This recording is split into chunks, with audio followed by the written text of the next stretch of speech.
श्री शिव पंचाक्षर स्तोत्रम। नागेन्द्रहाराय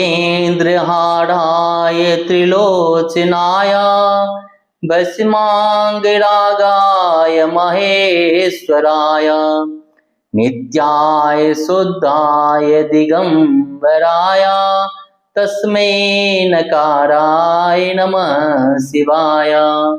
मंदाकिनी सलिल चंदन चर्चिताय नंदेश्वर प्रमथनाथ महेश्वराय मंदार पुष्प बहुपुष्प सुपूजिताय तस्मै मकाराय नमः शिवाय।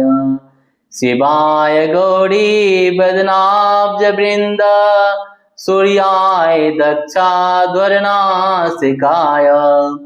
श्रीनीलकंठाय वृषध्वजाय तस्मै शिकाराय नमः शिवाय।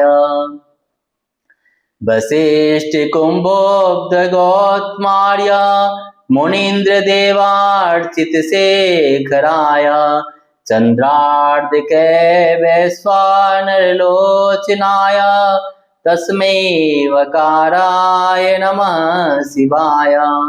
यक्ष स्वरूपाय जटाधराय पिनकहस्ताय सनातनाय दिव्याय देवाय दिगंबराय तस्मै यकाराय नमः शिवाय।